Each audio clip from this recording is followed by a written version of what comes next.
యేసుక్రీస్తు వారి అమూల్యమైన నామమునకు మహిమ కలుగును గాక. ఈ సభలో కూడి ఉన్న దైవజనులు, ప్రభునందు ప్రియులైన సోదర సోదరీలు, ఆయా ప్రాంతముల నుంచి యేసుక్రీస్తు ప్రభు యొక్క వాక్యమును భక్తి శ్రద్ధలతో ఆలకిస్తున్న ఈ దేశీయ స్నేహితులకు, పెద్దలకు యేసుక్రీస్తు అమూల్యమైన నామమున ప్రత్యేకమైన ప్రేమ వందనాలు తెలియజేస్తున్నాను. దేవుని వాక్యం చదువుదాం.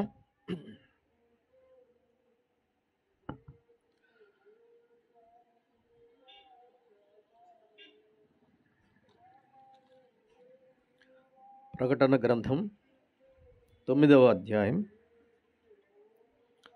11 వచనాలు, మొదటి వచనము నుండి పరిశుద్ధ గ్రంథంలో ప్రకటన గ్రంథం 9వ అధ్యాయం మొదటి వచనం నుండి 11 వచనాలు నేను చదువుతూ ఉన్నాను. మీ బైబిళ్లలో జాగ్రత్తగా మీరు కూడా ప్రతి వచనాన్ని, ప్రతి మాటను గమనించండి. 5వ దూత బోర ఊదినప్పుడు ఆకాశము నుండి భూమి మీద రాలిన ఒక నక్షత్రమును చూచి తిని, అగాధము యొక్క తాళపు చెవి అతనికి ఇయ్యబడెను. అతడు అగాధము తెరువుగా పెద్ద కొలిమిలో నుండి లేచిన పొగ వంటి పొగ అగాధము నుండి లేచెను. ఆ అగాధములోని పొగ చేత సూర్యుని వాయుమండలమున చీకటి కమ్మెను. ఆ పొగలో నుండి మిడతలు భూమి మీదికి వచ్చెను. భూమిలో ఉండు తేళ్లకు బలమున్నట్టు వాటికి బలము ఇయ్యబడెను. మరియు నొసళ్ళయందు దేవుని ముద్ర లేని మనుషులకే తప్ప భూమిపైనున్న గడ్డికైనను, ఏ మొక్కలకైనను, మరి ఏ వృక్షమునకైనను హాని కలుగు చేయకూడదని వాటికి ఆజ్ఞ ఇయ్యబడెను. మరియు వారిని చంపుటకు అధికారము ఇవ్వబడలేదు, కానీ 5 నెలల వరకు బాధించుటకు వాటికి అధికారము ఇయ్యబడెను. వాటి వలన కలుగు బాధ తేలు మనుష్యుని కుట్టినప్పుడు ఉండు బాధ వలె ఉండును. ఆ దినములలో మనుష్యులు మరణమును వెదుకుదురు గాని అది వారికి దొరకనే దొరకదు. చావవలనని ఆశపడుదురు గాని మరణము వారి యొద్ద నుండి పారిపోవును. ఆ మిడతల రూపములు యుద్ధమునకు సిద్ధపరచబడిన గుర్రములను పోలి ఉన్నవి. బంగారము వలె మెరయు కిరీటముల వంటివి వాటి తలల మీద ఉండెను. వాటి ముఖములు మనుష్య ముఖముల వంటివి, స్త్రీల తల వెంట్రుకల వంటి వెంట్రుకలు వాటికి ఉండెను. వాటి పండ్లు సింహపు కోరల వలె ఉండెను. ఇనుప మైమరువుల వంటి మైమరువులు వాటికి ఉండెను. వాటి రెక్కల ధ్వని యుద్ధమునకు పరిగెత్తునట్టి విస్తారమైన గుర్రపు రథముల ధ్వని వలె ఉండెను. తేళ్ల తోకల వంటి తోకలను, కొండ్లును వాటికి ఉండెను. 5 నెలల వరకు వాటి తోకల చేత మనుషులకు హాని చేయుటకు వాటికి అధికారం ఉండెను. పాతాళపు దూత వాటిపైన రాజుగా ఉన్నాడు. హెబ్రీ భాషలో వానికి అబద్దోను అని పేరు. గ్రీసు దేశపు భాషలో వాని పేరు అపొల్లయోను. ప్రభు సహాయం కొరకు చిన్న ప్రార్థన చేద్దాం. కృపగల తండ్రి, భూమి ఆకాశములు సృజించిన దేవుడు, నేల మంటిలో నుంచి నరుని మీ స్వహస్తములలో మీ స్వరూపమందు మీ పోలిక చొప్పున నిర్మించిన సృష్టి నిర్మాణకుడు, ప్రతి మనుష్యుని నిర్మించిన సృష్టికర్తవు, ప్రతి మనుష్యునిలో మీ జీవాత్మనుంచారు. తల్లి గర్భమందు రూపించిన వాడవు నీవే. మా భూలోక జీవిత దినములను మీ అధికారముతో నడిపిస్తున్నారు. పాపములో జన్మించి పాపములోనే మరణించిపోవచ్చున్న మానవ జాతిని విమోచించి రక్షించుట కొరకు మీరు కూడా మహిమను విడిచి మాలో ఒకడవై రక్తమాంసముల దేహములో పరిశుద్ధముగా జన్మించి ప్రతి మనుష్యుని పాపమును మీరు మోసుకుని వెళ్ళారు. ప్రతి మనుష్యుని మరణమును మీరు అనుభవించి ఏ మనుష్యునికి నిత్య శిక్ష కలుగకుండానట్లు నిత్య జీవమును మీరు కలుగు చేశారు. మీ ప్రేమ చేత మాకు మీరు అనుగ్రహించిన రక్షణకై స్తోత్రం చెల్లిస్తున్నాం. ప్రభువా, ప్రతి సమయంలో మీరు మీ గ్రంథంలో నుండి అనేక ప్రాంతములలో అనేక మంది దైవజనుల ద్వారా, పరిశుద్ధాత్మ ద్వారా మీరు మీ ప్రజలమైన మాతో మాట్లాడుచున్నారు. అంచె దినములలో ఉన్నాం, అపాయకరమైన కాలములలో మేమున్నాం.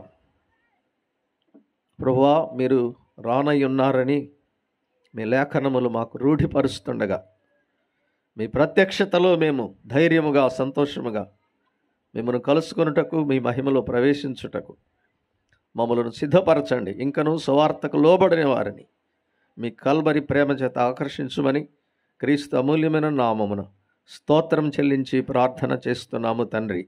ఆమెన్. ప్రియులరా, ప్రకటన గ్రంథం 9వ అధ్యాయం. 6వ అధ్యాయంలో 7 ఏళ్ల శ్రమలు ప్రారంభమవుతాయి. 19వ అధ్యాయం 4వ వచనం వరకు 7 ఏళ్ల శ్రమల కాలం కొనసాగుతుంది. యేసుక్రీస్తు ప్రభు పరలోకంలో ముద్రింపబడిన గ్రంథములో ఒక్కొక్క ముద్ర విప్పడం ప్రారంభించాక క్రీస్తు విరోధి భూమి మీద, అంత్యక్రీస్తు అనబడుచున్న క్రీస్తు విరోధి భూమి మీద పరిపాలన చేయడం ప్రారంభిస్తాడు. అది ఈరోజు క్రీస్తు వచ్చి సంఘాన్ని తీసుకుని వెళితే, సంఘం అనగా యేసుక్రీస్తు ప్రభువుని దేవునిగా, ప్రభువుగా, రక్షకునిగా హృదయపూర్వకంగా విశ్వసించిన ప్రజలను, సార్వత్రిక సంఘాన్ని ఈ రాత్రే ప్రభు తీసుకుని వెళితే మరుదినము నుండే ప్రపంచ పరిస్థితి మారిపోబోతోంది. క్షణములలో ప్రపంచ స్థితి మారబోతోంది. పరిశుద్ధ లేఖనాల్లో దేవుడు భవిష్యత్తును ముందుగానే వ్రాశాడు. భవిష్యత్ జ్ఞానం చెప్పేవాళ్ళు మనుషుల్లో లేరు. చాలామంది రేపేం జరుగుతుంది, మా భవిష్యత్తు ఏంటి అని అడుగుతున్నారు. మనుషులే అడుగుతున్నారు. నీ భవిష్యత్తు చెప్పే వ్యక్తికి తన భవిష్యత్తే తెలియదు. ముందు ఆ సంగతి కనుక్కోండి. ఇంకా ప్రపంచ భవిష్యత్తు ఏం చెప్తారు? భూత వర్తమాన భవిష్యత్ కాలములలో ఉన్నవాడను అని ఆయనే చెప్పాడు. ఇక మీదట జరగబో సంగతులను నేను నీకు చూపించదనని జరగబో సంగతులు స్పష్టంగా కళ్ళకు కట్టినట్లు ఆయన శిష్యుడు, దైవజనుడు, భక్తుడు యోహానుకు చూపించాడు. జరగబోయేవి ముందుగా యోహాను చూచి రాశాడు. ఇవి జరుగును, ఇవి త్వరలో సంభవింపనై ఉన్నవి. యేసు ప్రభు వారికి చాలా పేర్లు ఉన్నాయి. అందులో ఒక ముఖ్యమైన పేరు ఆమేన్. ఆయన పేరు ఆమేన్ అను నామము గలవాడు. ఆమేన్ అంటే ఆయన ఏది చెబితే అది నెరవేరుతుంది. ప్రారంభం సృష్టి కూడా కలుగుగాక. ఆమేన్ అంటే అర్థము కలుగుగాక, అట్లే అగునుగాక. బైబిల్ గ్రంథంలో యేసుక్రీస్తు ప్రభు వ్రాయించిన ప్రతి మాట నెరవేరుతూ ఉంది. ఇప్పటికే చాలా నెరవేరాయి. ప్రపంచ రాజ్యాలను గురించి ముందే చెప్పాడు దానియేలు గ్రంథంలో 2వ అధ్యాయం 7వ అధ్యాయంలో. ప్రపంచ సామ్రాజ్యాలు ఏర్పడక ముందే చెప్పాడు. బబులోను సామ్రాజ్యం, మాదీయ పారసీక సామ్రాజ్యం, గ్రీకు సామ్రాజ్యం, రోమా సామ్రాజ్యం ఇవి వస్తాయి అని అవి రాకముందే చెప్పాడు. రాజుల పేర్లతో సహా, వాళ్ళు పుట్టకముందే వాళ్ళ పేర్లు రాశాడు. కోరెషు పేరు, దానియేలు పేరు, నెబుకద్నెజరు పేరు ముందే వాళ్ళు పుట్టకముందే వాళ్ళ పేర్లు రాశాడు. ఎలా తెలుసు? భవిష్యత్ జ్ఞానము ఎరిగిన సృష్టికర్త. నీవు పుట్టకముందే నీ భవిష్యత్తును తన గ్రంథంలో రాసినవాడు. 139వ కీర్తనలో భక్తుడు అన్నాడు, నా దినములలో ఒక్కటైనా జరగక మునిపే నీవు నీ గ్రంథంలో వాటిని లిఖించావు అన్నాడు. గమనించండి, బైబిల్ గ్రంథంలో ఈ ప్రపంచ భవిష్యత్తును యేసు ప్రభువారు ముందే చెప్పాడు. సిద్ధపడాలి మానవుడు.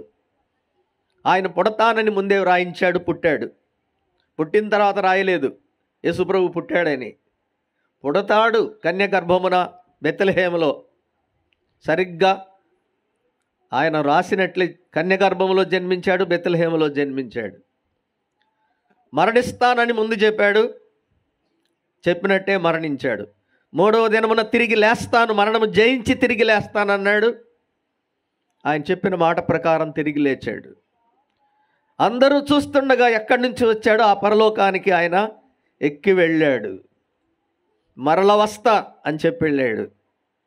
వినాలి, నమ్మినా నమ్మకపోయినా ఆయన చెప్పినవి ఉన్నవి ఉన్నట్టు జరుగుతాయి. ఆయన మాటకు ఆయనే ముద్ర వేశాడు. ఏంటో తెలుసా? ఆకాశం గతించిపోతుంది, భూమి గతించిపోతుంది, నేను చెప్పిన మాటల్లో పొల్లు సున్నా నెరవేరకపోవు అన్నాడు. ఎంత అధికారం, ఎంత వాస్తవం! క్రీస్తు వచ్చి సంఘాన్ని తీసుకుని వెళ్తాడు. ప్రకటన గ్రంథం 4వ అధ్యాయం 1వ వచనంలో బోరధ్వని వంటి శబ్దముతో యోహాను ఎక్కి వెళ్ళాడు. క్రొత్త నిబంధన లేక పాత నిబంధన క్రీస్తుని నమ్మిన సార్వత్రిక సంఘానికి ప్రతినిధిగా ఆయన ఎక్కి వెళ్ళాడు. 6వ అధ్యాయంలో ముద్రలు విప్పడం ప్రారంభమైంది.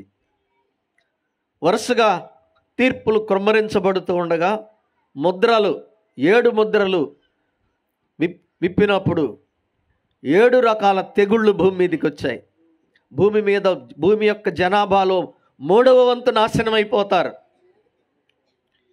ఇది జాతకం కాదు, భవిష్యత్ జ్ఞానం. దేవుడు చెప్పిన భవిష్యత్ జ్ఞానం. ఎవరు మార్చలేరు, ఇది జరగకుండా ఆపలేరు.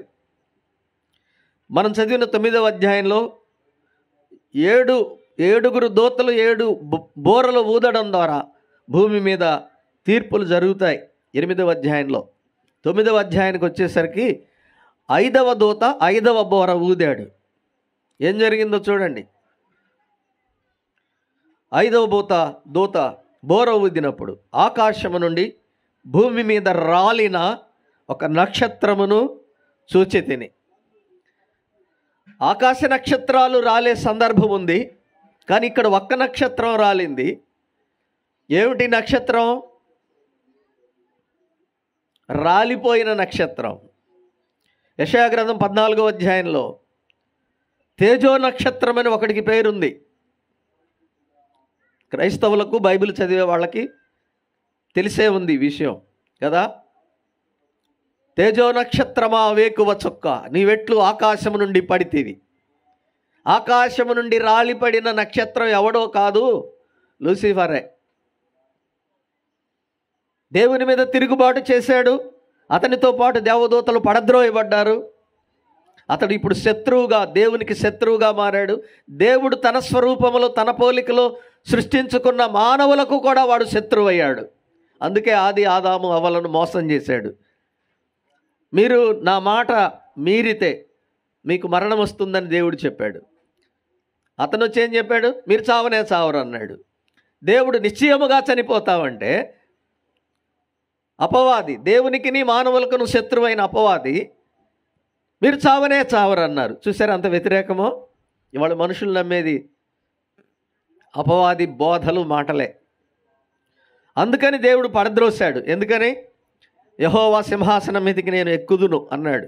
మహోన్నతునితో నన్ను నేను సమానునిగా చేసుకొందును. సభాపర్వతం మీదకి ఎక్కుదును. నక్షత్ర మండలమునకు పైగా నా సింహాసనమును హెచ్చించుకొందును. చాలా పెద్ద ప్రణాళికే. యెహోవాను ప్రక్కకు త్రోసివేసి తానే దేవుని స్థానాన్ని ఆక్రమించుకోవాలనుకున్నాడు. ఇప్పుడు ప్రపంచంలో జరగబోయేది అదే. ఇంకొకటి రాబోతున్నాడు. నేనే దేవుణ్ణి, నన్నే ఆరాధించాలి, నేను తప్ప వేరొక దేవుడు మీకు ఉండకూడదని ప్రతి మనుషుడికి నొసటి మీద ముద్ర వేయబోతున్నాడు ఒకడు. ఇదే ప్రకటన గ్రంథం 13వ అధ్యాయం చదవండి మీకు ఆసక్తి ఉంటే. 666 ఆర్టిఫిషియల్ ఇంటెలిజెన్స్ కోడ్ ఇది. ఇప్పటికే వచ్చింది, చాలామందికి తెలీదు. రోబో మాట్లాడుతోంది. ప్రతిమ నిలబెడతాడు, వాడి ప్రతిమ తయారు చేస్తాడు ప్రపంచవ్యాప్తంగా. ప్రతి మనుష్యుడు అతన్ని మొక్కాలి, నేనే దేవుణ్ణి. యెరూషలేము దేవాలయంలో కూర్చుంటాడు. ఇశ్రాయేలును బలవంతంగా పూజించమని బలవంత పెడతాడు. పూజించకపోతే ఏమవుద్దండి అని అడుగుతారా? 13వ అధ్యాయం చదవండి. మీ పిల్లలకు పాల ప్యాకెట్ కూడా అమ్మరు, మంచినీళ్ళు కూడా మీ ఇంటికి రావు, బియ్యం కొనడానికి ₹1 కోటి ఉన్న బియ్యం అమ్మరు. క్రయ విక్రయములు చేయుటకు ఎవనికి అధికారం ఉండదు. నీ డబ్బులు చెల్లవు. నీ ఇంటికి కరెంట్ కనెక్షన్ కట్టు, వాటర్ కనెక్షన్ కట్టు. నీకు ఉద్యోగం ఎవరు, నీ సర్టిఫికెట్లు పనిచేయవు. భూమి మీద జీవించడానికి ఒకటే ఒక సూత్రం, అతన్ని తప్పనిసరిగా దేవుడిగా అంగీకరించి తీరాలి, అతని ముద్ర వేయించుకోవాలి పుట్టిన పిల్లవాడి దగ్గర నుంచి. కొంచెం ఊహించండి, క్రీస్తు వచ్చి సంఘాన్ని తీసుకొని వెళ్ళిన మరుక్షణమే ప్రపంచంలో ఒక నియంత రాబోతున్నాడు. అతడే అపవాది యొక్క అధికారం చేత ఈ ప్రపంచాన్ని కఠినంగా ఏలబోచున్నవాడు. అతనికి అధికారం ఇచ్చేవాడు లూసిఫర్, రాలిన నక్షత్రం. గుర్తుపెట్టుకోండి, యేసుప్రభు వారికి కూడా నక్షత్రం అని పేరుంది. ప్రకటన గ్రంథం 22వ అధ్యాయం 16వ వచనం ఒకసారి చూస్తారా? ప్రకటన గ్రంథం 22వ అధ్యాయం 16వ వచనం.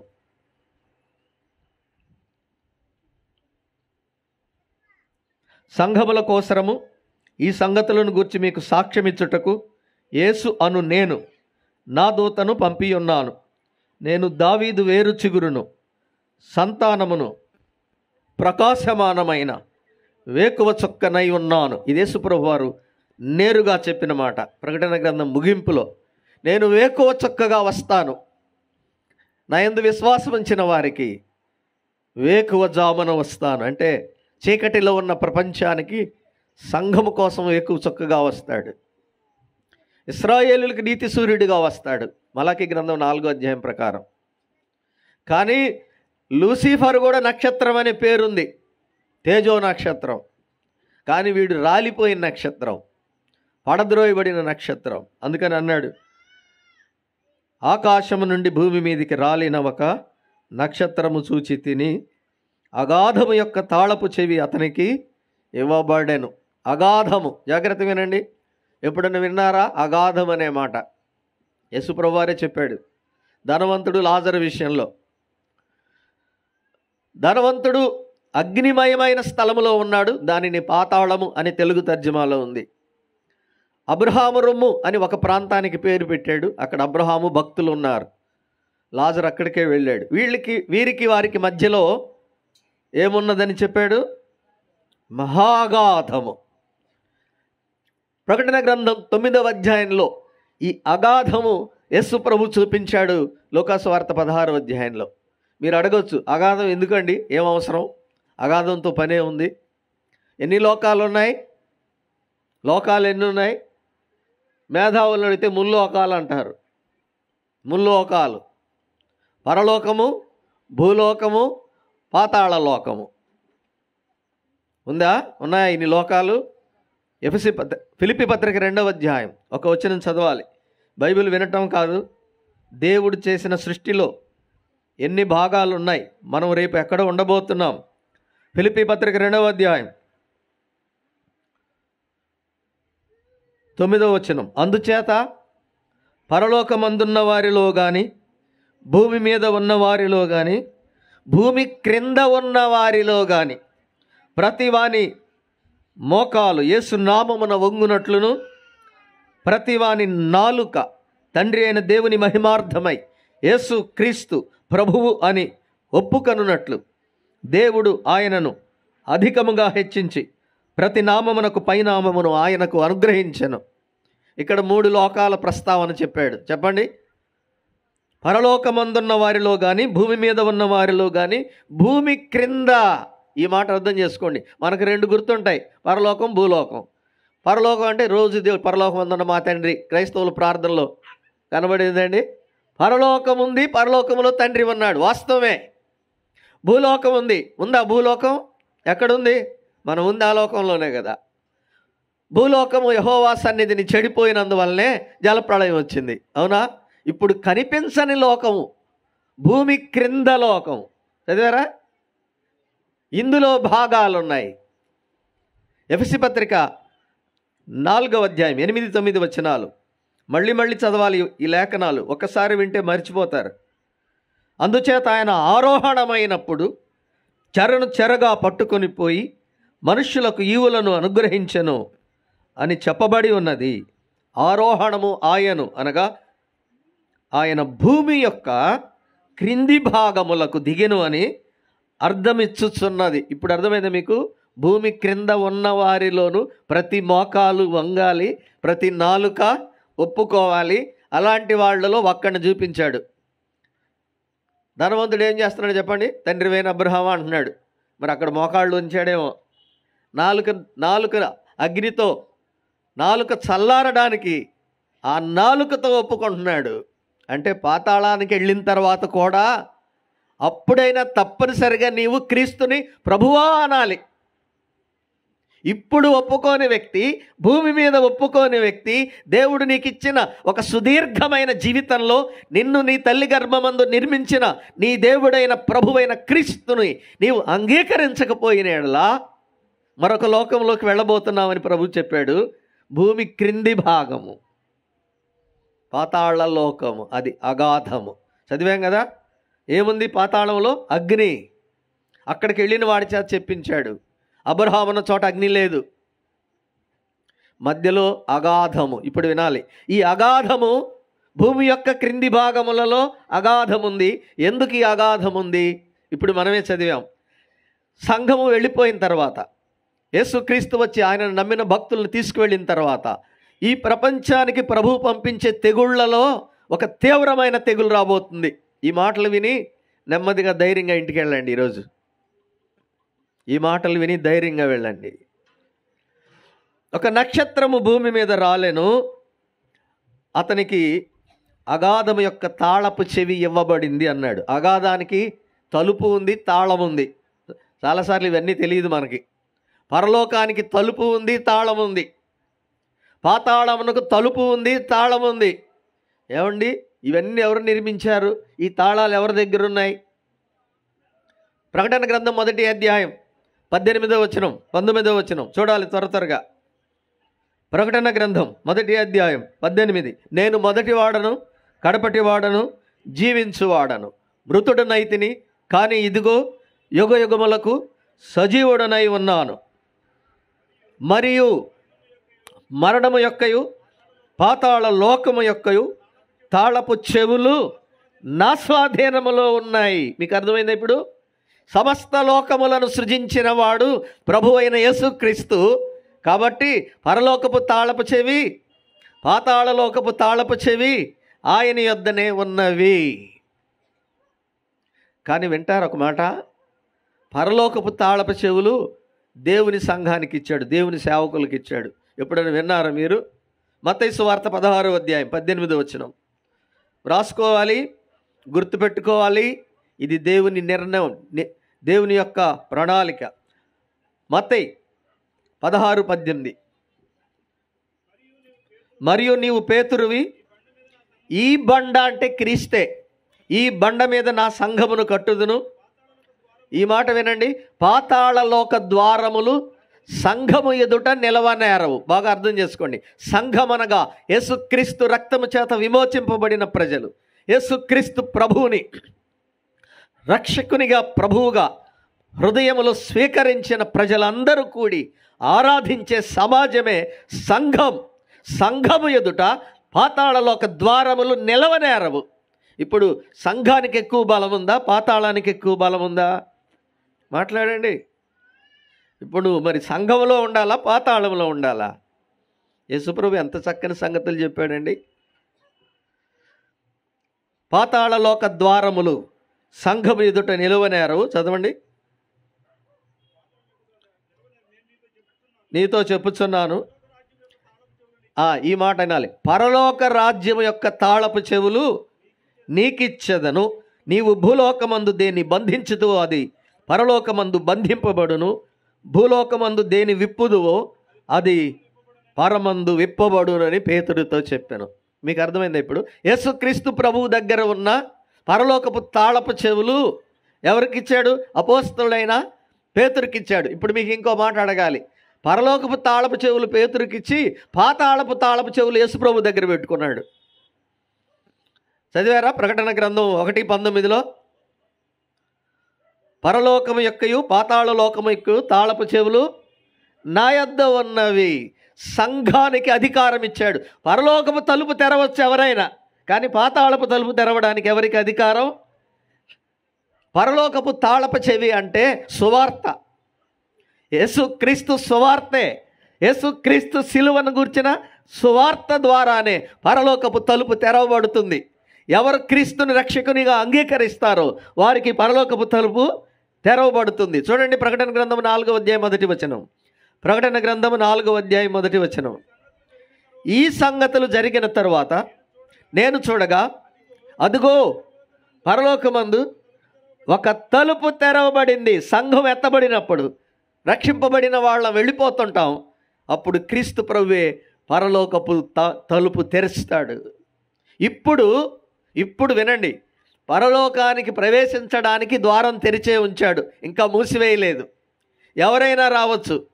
ప్రకటన గ్రంథం 3వ అధ్యాయం, ప్రకటన గ్రంథం 3వ అధ్యాయం 7వ వచనం, ఫిలదెల్ఫియాలో ఉన్న సంఘపు దూతకు ఇలాగు వ్రాయుము, దావీదు తాళపు చెవి కలిగి ఎవడును వేయలేకుండా తీయువాడును, ఎవడును తీయలేకుండా వేయువాడునైన సత్యస్వరూపియగు పరిశుద్ధుడు చెప్పు సంగతులు అన్నాడు. 8వ వచనం, నీ క్రియలను నేను ఎరుగుదును, నీకున్న శక్తి కొంచెమై ఉండినను నీవు నా వాక్యము గైకొని నా నామమును ఎరుగను అనలేదు. ఇదిగో తలుపు నీ ఎదుట తీసి ఉంచి ఉన్నాను, మరి దానిని ఎవడూ వేయలేడు. ఇప్పుడు అర్థమవుతుందా? పరలోకానికి తలుపు తెరవబడి ఉంది, పాతాళపు ద్వారం మూయబడి ఉంది. ఇప్పుడు కూడా ప్రతి మనుష్యుడికి క్రీస్తు పరలోక ద్వారం తెరిచాడు శిలువ మరణము ద్వారా. పరలోకపు తాళప చెవులు ఆయన దగ్గరే ఉన్నాయి. పాతాళలోకపు తాళప చెవులు క్రీస్తు అధికారంలో ఉన్నాయి. జాగ్రత్త కొనాలి. ఇప్పుడు మనం 9వ అధ్యాయం చదివితే ఆకాశము నుండి రాలిన నక్షత్రానికి తాళప చెవి ఇచ్చాడు. చదివారు, గమనించారు? మీకు ఆశ్చర్యంగా లేదా? సాతాను చేతికి పాతాళలోకపు తాళప చెవులు ఇచ్చాడు, అది కూడా అగాధపు తాళపు చెవి. చూడండి మీ బైబిల్లో ఒకసారి. 5వ దూత బోర ఊదినప్పుడు ఆకాశం నుండి భూమి మీద రాలిన ఒక నక్షత్రమును చూచి తిని, అగాధము యొక్క తాళపు చెవి అతనికి ఇవ్వబడినంటే అతనికి లేదు, ఇచ్చాడు. కొన్నిసార్లు ప్రభు ఇలా వినండి, సాతానుకు అధికారం ఇస్తాడు. అదేంటండి, సైతానుకు అధికారం ఇవ్వటం ఏంటి అని మీకు ఆశ్చర్యం కలుగుతుందా? యోబు పరలోకానికి వెళ్ళాడు. యోబు పరలోకంలో మీటింగ్ జరుగుతుంటే లూసిఫర్ అక్కడికి వెళ్ళాడు. యోబు గ్రంథం 1వ అధ్యాయం చదవండి. పరలోకం సభలోకి లూసిఫర్ వెళ్ళాడు. ఎక్కడి నుంచి వచ్చావన్నాడు. భూలోకంలో అటు ఇటు తిరుగుతూ వచ్చేసాను అన్నాడు. భూలోకంలో నా సేవకుడు ఒకడు ఉన్నాడు, తెలుసా నీకు? అతని సంగతి తెలుసా అన్నాడు. యోబు సంగతి ఎరుగుదువా అంటే, నాకెందుకు తెలీదు? అతన్ని ఎందు భయభక్తులు కలిగిన వాడు, చెడుతనం విసర్జించిన వాడు, న్యాయవంతుడు, యథార్థవంతుడు, అతని చుట్టూ అగ్ని ప్రాకారం ఉంది, అతని వంట వాడు భూలోకంలో ఎవడూ లేడు. లూసిఫర్కి అర్థమైపోయింది. అయినా నువ్వు అతన్ని కంచె వేసి కాపాడుతున్నావు, ఆస్తి ఐశ్వర్యాలు ఇచ్చావు, అందుకు నీ మీద భక్తి కలిగి ఉన్నాడు, అవన్నీ తీసేయి, భక్తి ఉండదు ఏముండదు అన్నాడు. యేసుప్రభు ఏమన్నాడు తెలుసా? వానికి కలిగిన దాని అంతటి మీద నీకు అధికారం ఇస్తున్నాను, కానీ అతని ప్రాణమును ముట్టుటకు నీకు అధికారం ఇచ్చుట లేదు. చదవలేదా ఈ మాటలు? సాతానుకు అధికారం ఇస్తాడు అప్పుడప్పుడు. సంఘం ఎత్తబడిన తర్వాత భూలోకంలో తీర్పులు చేసే సందర్భంలో అగాధము తెరిచే తాళపు చెవి దేవుడు సాతానుకి ఇవ్వబోతున్నాడు. ఏముంది అగాధంలో?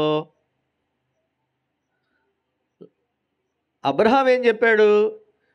మా యొద్ద ఉన్నవారు మీ యొద్దకు రావడానికి కానీ, మీ యొద్ద ఉన్నవారంటే పాతాళపు అగ్నిలో ఉన్నవారు పరదేశంలోకి రావడానికి కానీ అవకాశం లేకుండా మధ్యలో ఏముందని చెప్పాడు? మహాగాధం. ఈ అగాధమును అబీస్ అంటారు గ్రీక్ భాషలో.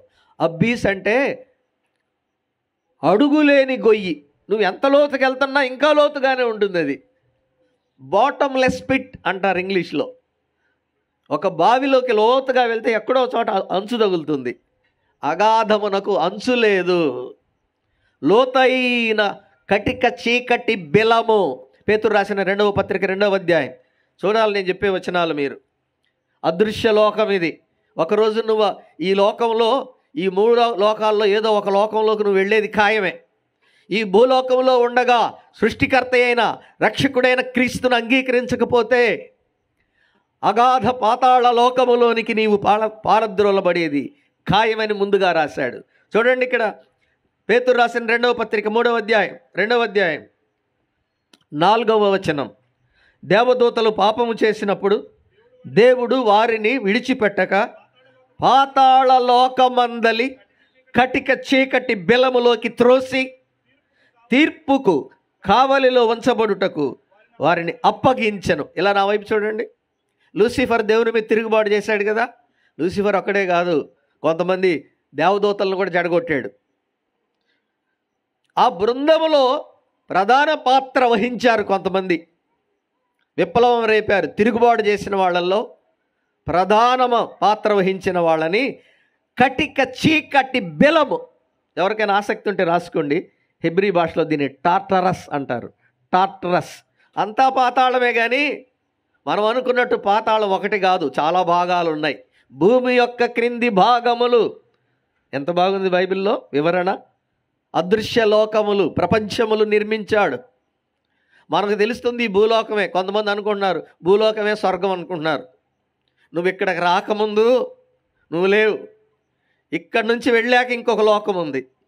పరలోకమా లేక పాతాళ లోకమా? దానికి చాలా భాగాలు ఉన్నాయి. క్లుప్తంగా మీకు వచనాలు చొప్పున చెప్తా, అర్థం చేసుకునే వాళ్ళ కోసం మనసు పెట్టాలి.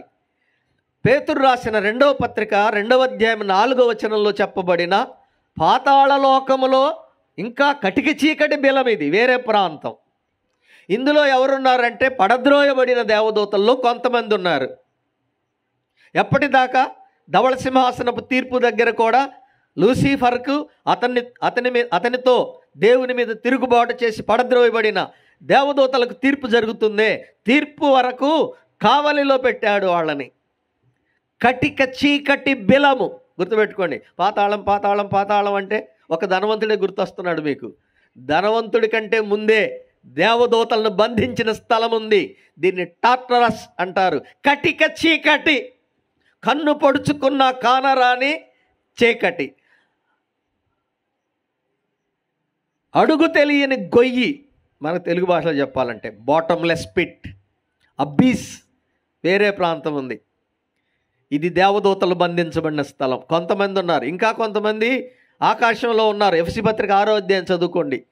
మనము పోరాడున్నది శరీరులతో కాదు, ఆకాశ మండలమందున్న దురాత్మల సమూహంతో పోరాడుచున్నాము అన్నాడు. మీరు దయ్యాలు సమాధుల్లో ఉంటాయనుకుంటారు, అందుకని శ్మశానానికి పోవాలంటే భయపడతారు. దయ్యాలంటే చనిపోయిన వాళ్ళు ఎవరు? దయ్యాలు అవరు. బైబిల్లో ఒక్క ఆధారం కూడా లేదు. దేవుని మీద తిరుగుబాటు చేసి పడద్రోయబడిన దేవదూతలే అపవిత్రాత్మలుగా మార్చబడ్డారు. మీకు కావాలా రుజువు? రండి. లూకాసు వార్త 8వ అధ్యాయం 31వ వచనం. చాలా వివరాలు ప్రభువే చూపించాడు ఇవన్నీ. లూకాసు వార్త 8వ అధ్యాయం 30-31 2 వచనాలు. యేసు నీ పేరు ఏమి అని వారిని అడుగుగా చాలా దయ్యములు వానిలో చొచ్చి ఉండెను గనుక వాడు తన పేరు సేన అని చెప్పి, ఇప్పుడే జాగ్రత్తగా వినాలి, జాగ్రత్తగా ఆ మాట గమనించాలి. పాతాళములోనికి పోవుటకు తమకు ఆజ్ఞాపింపవద్దని ఆయనను వేడుకొనెను. వినండి, శానా దయ్యం పట్టాడని క్రైస్తవ చర్చిలు అందరూ చెప్పుకుంటున్నారు. ఇప్పుడు వాడిలో ఎంతమంది ఉన్నారట? చాలా, లెక్కించలేనంతమంది దయ్యములు అన్నాడు. ఈ దయ్యాలు ఏం మాట్లాడాయి యేసు ప్రభుతో? సర్వోన్నతుడా, దేవుని కుమారుడా, మాతో నీకేం పని? మమ్మలను అప్పుడే నాశనం చేయడానికి వచ్చావా అంటున్నారు. మమ్మను నాశనము చేయుటకు వచ్చావా? పాతాళములోనికి పంపొద్దని వేడుకుంటున్నారు. అంటే వాళ్ళు వెళ్ళబోయే స్థలం ఏది? పాతాళము యొక్క కటిక చీకటి బిలం. వాళ్ళకి తెలుసు, పడద్రోయబడిన దూతలకు కొంతకాలం అవకాశం ఇచ్చాడు కొంతమందికి. ఎందుకో తెలుసా? సువార్తకు లోబడని వారిని శోధించడానికి, దైవ భయము లేని వారిని శోధించడానికి. ఎఫెసీ పత్రికలో ఉంది ఆ మాట, మీరు చూడండి ఒకసారి. ఇవన్నీ చదవము, వినము, పట్టించుకోము మనం. చాలాసార్లు చేయాల్సినవన్నీ చేసి ఆ సైతానుగాడిని ఆచార్య చేపించాడు అనేవాళ్ళు చాలామంది ఉన్నారు. వాస్తవమే ఇది కూడా. చూడండి, ఇప్పుడు ఎఫెసీ పత్రిక 2వ అధ్యాయం 1వ వచనం నుంచి చదువుతున్నాను, మీరు కూడా వినాలి. మీరు అపరాధముల చేతను పాపముల చేతను మీరు చచ్చిన వారై ఉండగా దేవుడు మిమ్మును క్రీస్తుతో కూడా బ్రతికించనని నమ్మిన వాళ్ళ కోసం ఈ మాట రాశాడు. చదవండి. ఆయన మిమ్మును క్రీస్తుతో కూడా బ్రతికించను, మీరు వాటిని చేయుచు వాయుమండల సంబంధమైన అధిపతి. ఇదిగో సాతానుకి ఇంకొక కొత్త పేరు దొరికింది ఇక్కడ. వాయుమండలం అంటే గాలిలో ఉంటాడు, భూమి మీద స్థానం లేదు సాతానికి. అటు పరలోకంలో లేదు, భూలోకంలో కూడా సాతానుకు స్థానం లేదు. ఎందుకని? భూలోకమును దేవుడు మానవులకు ఇచ్చాడు. వాయుమండల అధిపతి, వాయుమండల సంబంధమైన అధిపతి అనగా అవిధేయులైన వారిని, అంటే దేవునికి లోబడని వారిని ఇప్పుడు ప్రేరేపించు శక్తికి అధిపతిని అనుసరించి ఈ ప్రపంచ ధర్మము చొప్పున మునుపు నడుచుకొంటిరి.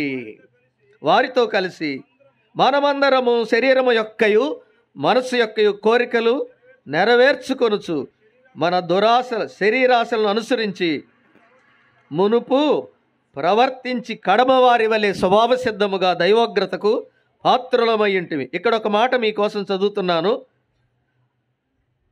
అవిధేయులైన వారిని ఇప్పుడు ప్రేరేపించు శక్తికి అధిపతి. ప్రేరేపించు శక్తి. ఏం ప్రేరేపణ? పాపం చేయడానికి ప్రేరేపించే శక్తి ఎవరు కలిగించేది? సాతానుడు, వాయుమండలాధిపతి. చాలామంది ఇప్పుడు వాడి అధికారం కిందే ఉన్నారు. కాబట్టి ఇప్పుడు ఎఫెసీ పత్రిక 6వ అధ్యాయంలో చెప్పాడు, ఆకాశ మండలంలో ఉంది ఇప్పుడు అతని సామ్రాజ్యం.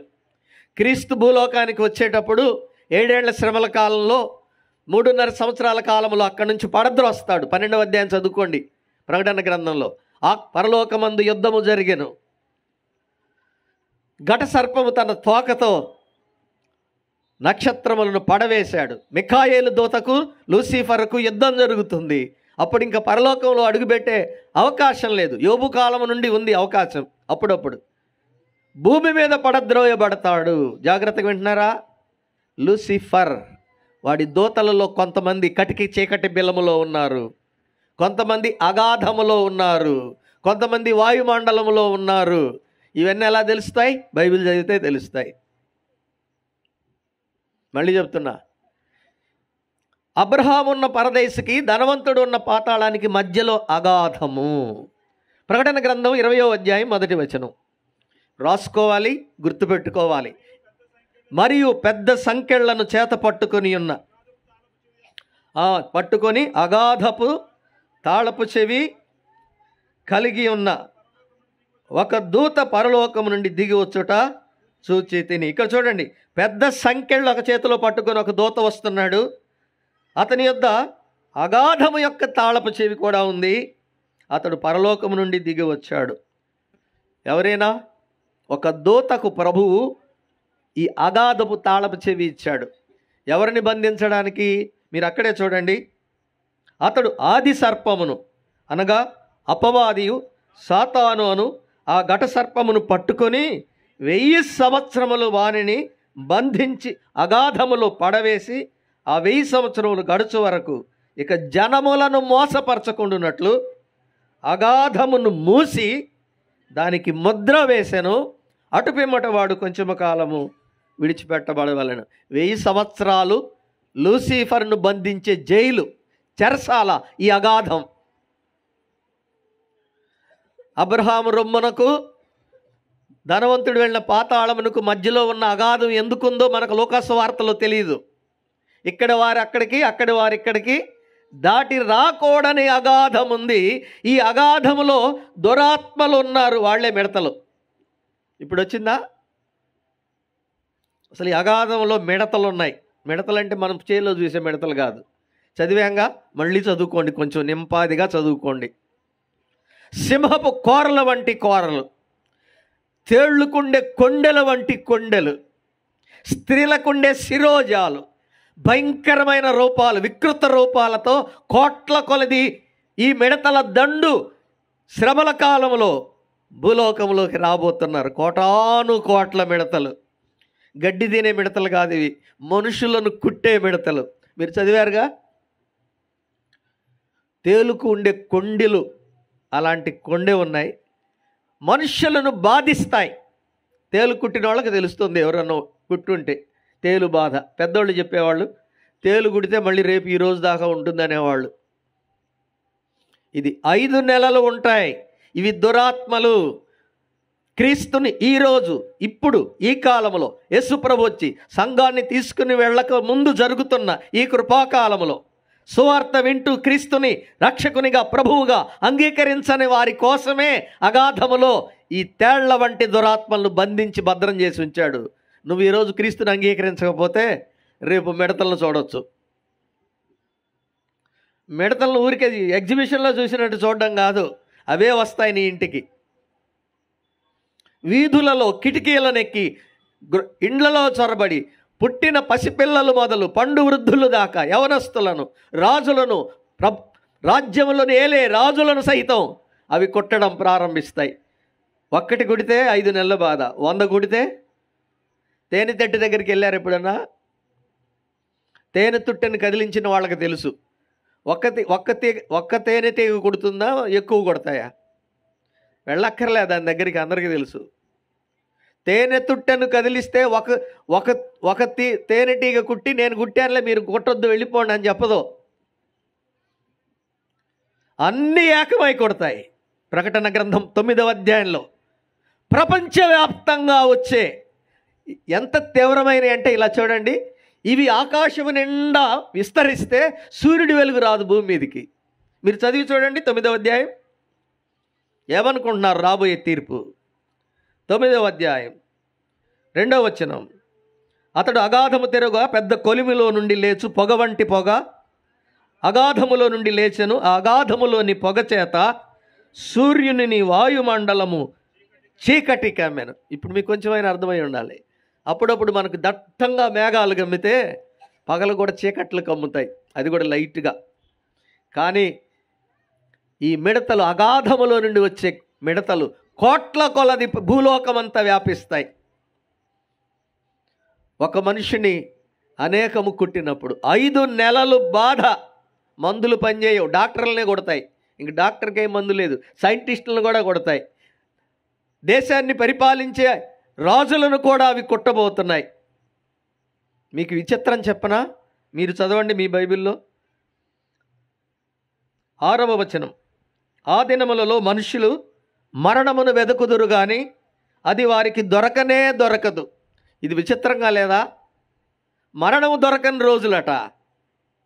5 నెలలు మనిషి ఆత్మహత్య చేసుకున్నా చనిపోడు, ఒళ్ళంతా కుడుతూనే ఉన్నాయి. ఇంకా చచ్చిపోదామని బావిలో దూకితే తేల్తాడు, కరెంటు పట్టుకుంటే షాక్ కొట్టదు, విషం తాగినా మరణం రాదు. చెప్పండి మరి ఇంత మంచి రోజులు వస్తాయా? దినములు చెడ్డవి కనుక అజ్ఞానుల వలె ఉండక జ్ఞానుల వలె ఇప్పుడు నీకు ఇచ్చిన క్షేమకరమైన దినములను సద్వినియోగం చేసుకో. ఈ నీ దినమందైన సమాధాన సంబంధమైన సంగతులు క్రీస్తు యేసును గుర్చిన రక్షణ సువార్త అంగీకరిస్తే రాబో ఉగ్రతల నుండి తప్పించుటకు క్రీస్తు ఇప్పుడు కూడా అందుబాటులో ఉన్నాడు. పరలోకపు ద్వారం తెరవబడింది, ఇంకా పాతాళ అగాధపు ద్వారం తెరవబడబోతోంది త్వరలో. పరలోకపు ద్వారం మూయబడుతుంది ఒక రోజున. రక్షించబడిన పరిశుద్ధులందరూ వెళ్ళిపోగానే పరలోకం మూయబడుతుంది, పాతాళం తెరవబడుతుంది. అంతే. పైన తెరవబడింది, వెళ్ళిన తర్వాత పైన మూయబడుతుంది, పరలోక ద్వారం మూయబడుతుంది. వెంటనే పాతాళ ద్వారాలు తెరుచుకుంటాయి. ఇది కల్పన కాదు. భూలోకమంతటా అయ్యో, మూడు అయ్యోలు ఉన్నాయి ప్రకటన గ్రంథంలో. ఇది మొదటి అయ్యో. ఎవరింటికన్నా వెళ్ళండి, ఏ వినబడతాయి?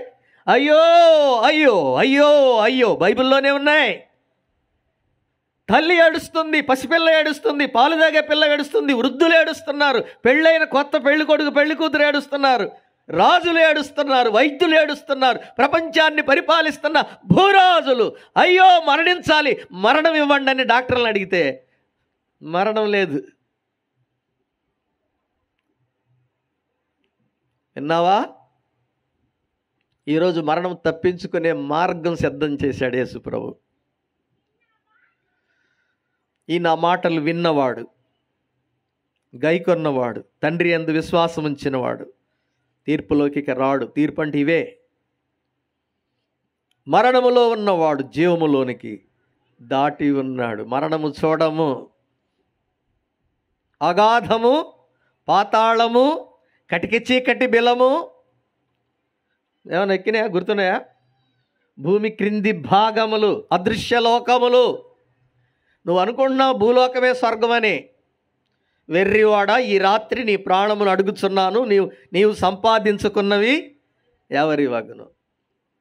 కీర్తనలు 9:17 మీ అందరికీ తెలుసు కదా, చదువుతారు ఒకసారి. కీర్తనలు 9:17. దుష్టులను దేవుని మరచు జనులందరూ పాతాళమునకు దిగిపోవుదురు. మత్తయి సువార్త 25వ అధ్యాయం. మత్తయి సువార్త 25వ అధ్యాయం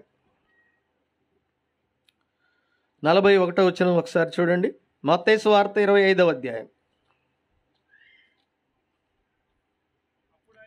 అప్పుడు ఆయన ఎడమ వైపున ఉన్న వారిని చూచి, శపింపబడిన వారలారా, నన్ను విడిచి అపవాదికిని వాని దూతలకును సిద్ధపరచబడిన నిత్యాగ్నిలోనికి పోవుడి అని చాలండి. పోవుడి. యేసుప్రభు వారు రెండవ అంచెలో భూమి మీదకి వస్తాడని చెప్పుకున్నాం. మొదటి అంచెలో ఆకాశ మండలం వరకు వస్తాడు. రక్షించబడిన మరణించిన వారు బ్రతుకుతారు. బ్రతికి ఉండి క్రీస్తుని నమ్ముకున్న వాళ్ళు మరణించకుండా వెళ్ళిపోతాం. ఇది మొదటి అంచె.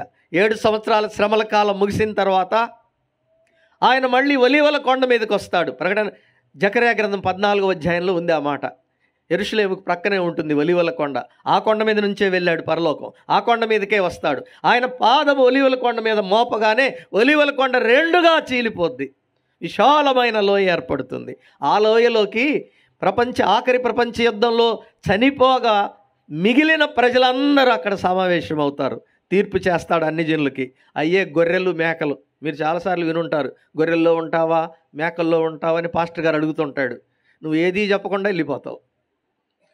ఇప్పుడు ఆయన అన్నాడు ఎడమవైపున ఉన్న వాళ్ళతో, ఏమన్నాడు? శపింపబడిన వారలారా. యేసుక్రీస్తు సంఘముతో రెండవ అంచెలో నేరుగా భూమి మీదకి వచ్చాక అన్యజనులకు తీర్పు చేస్తాడు. బ్రతికున్న వాళ్ళకే ఈ తీర్పు. చచ్చిపోయిన వాళ్ళ తీర్పు 1000 సంవత్సరాల తర్వాత 20వ అధ్యాయం ధవళ సింహాసనపు తీర్పు, మృతుల తీర్పు అది.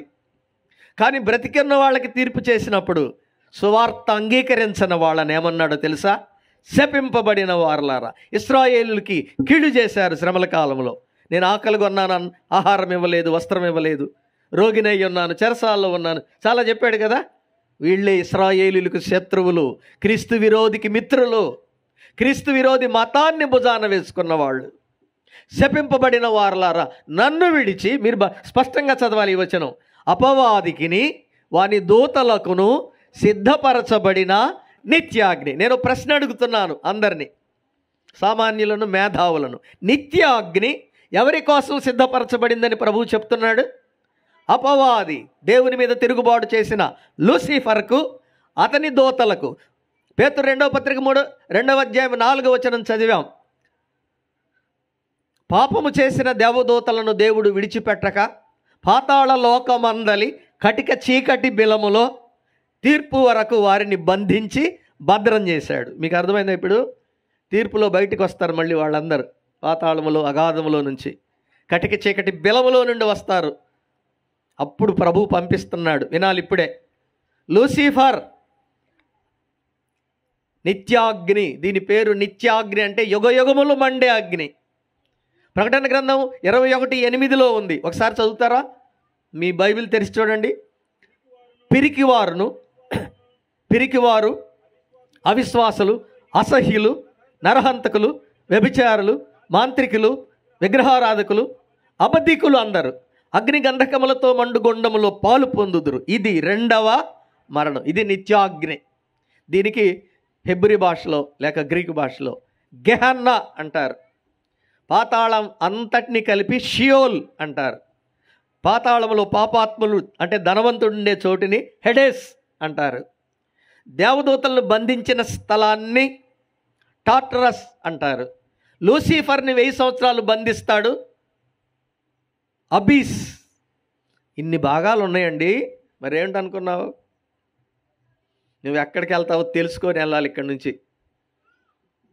ఒక్కసారి పాతాళానికి దిగి వెళ్ళాక ఎన్నటికీ బయటకు రాలేవు. నిత్యాగ్ని సృష్టించింది సాతాను కోసమే కానీ మానవుల కోసం కాదు. గుర్తించండి. కొంతమంది అనుకుంటున్నారు దేవుడు మానవులను సృష్టించడం ఎందుకండి, అగ్నిలో వేయడం ఎందుకండి అంటారు. చాలా తెలివిగా మాట్లాడుతున్నారు. బైబిల్ చదవండి. దేవుడు తన స్వరూపములో సృష్టించిన మానవుల కోసం పరలోకం సృష్టించాడు కానీ మానవుల కోసం అగ్నికి సృష్టించలేదు. నరకమును మానవుల కోసం సృష్టించలేదు. అపవాదికి వాని దూతలకు. మరి